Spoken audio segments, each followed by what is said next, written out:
Alright, so this next area I call raising royalty. So this is how you care for your kids. This is the relationship you develop with them. Many of you, when you look at your own relationship with your parents, maybe even especially your dad, you see perhaps a hard worker, but someone who likely wasn't emotionally present.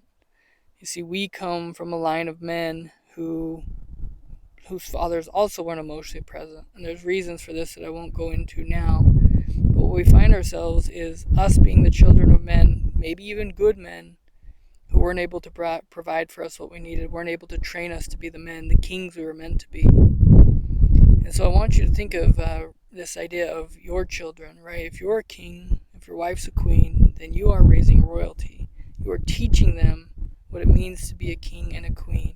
You're teaching them self-confidence, self-acceptance, self-love. You're helping them develop this sense of self where they can be humble and aware of how they affect others.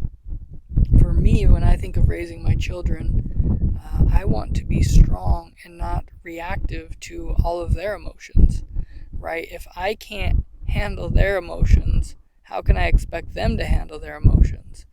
And so, right, for a long time, I used to be really flustered and angry and like stressed out and urgent and overwhelmed. And I've done a lot of work to try to be, again, consistent with my values as a parent. How do I want to be? You guys see that fly? That's super annoying. How do I want to be, right? Everything we're after here is what does it mean to be a king towards your children? And so, one of the best ways to go about this is to think back, and maybe even you do a little timeline thing here. I'm not going to guide it, but go back to that 7-year-old boy or that 15-year-old boy or that 3-year-old boy, and just kind of get in tune with like, what did you want from your father? Did you want him to go work harder at work? Did you want him to get on the ground and play cars with you or throw the ball with you? Did you want him to come to your events?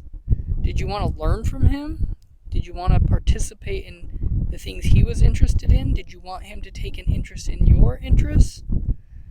I want you to think, because this is one of the easiest ways to get in tune with how to be there for our children, is to go back into our minds and ask yourself, what did I want as a boy? The other beautiful thing about this is you can be curious. You can ask your children, hey, what would you like to do with me? Is there anything you need from me? What's going on for you? How are your friends? What are you learning in school, right? What's your favorite cereal? Like, there's so many ways to engage children. A lot of men are checked out. And it's damaging. It affects kids. And so it's interesting because I've been a therapist to children on many occasions, but where I've specialized is working with adults. But I'm almost always working with the effects of things that they didn't get or things that happened to them as kids. Some of them are traumatic things. Some of them are just neglect. Some of them are just not being taught how to be a spouse or how to do finances or how to, connect to God or how to be repentant. Like, right, a lot of people grow up, especially in like a community of growth, whether that's a religious, context or like a schooling type context, like Try Your Best. A lot of people grow up with this sense of I'm not lovable unless I'm performing perfectly. And so many of us grow up with this feeling of I'm not good enough, I'm not adequate enough. And for me, I don't want my children to feel that way. I want them to learn to work hard. I want them to be aware of, how they affect other people. But I want them to seriously develop this sense of capability, this sense of lovability, and to know they have a base in me and Shaylee to go and take on the world. I want them to know that they're going to fall flat on their face, right? From a Christian context, I always say this idea of like, God knew I was going to suck at like 22 and at like 15 and at like 28. He's like, you're still kind of going to suck at 38, which is my age right now. And right from that context, it was like, I'm going to provide a savior for you because you're going to fall down on your face. And like literally all you have to do is you just have to reach up, say sorry, say I'm going to keep trying, ask for some help and direction, and keep going. I want my kids to know that they're going to face hardships, and I want them to learn to push through that. And how are they going to learn that unless I know how to do that? I want my kids to have amazing relationships. How are they going to do that if I can't figure that out and teach them? if they can't see me and Shaylee having like a killer marriage where there's passion and there's flirtiness and there's playfulness and they work through hard things together, like that's the example I want to set for my kids. Yours doesn't have to be the same. What I'm after here is that it's intentional. So, I became a therapist and I learned a lot about child development and parenting and all these things. And one of the things I realized at that point, I'm in school and I've been a parent for a couple years at that point, and I'm like, man, I have zero training.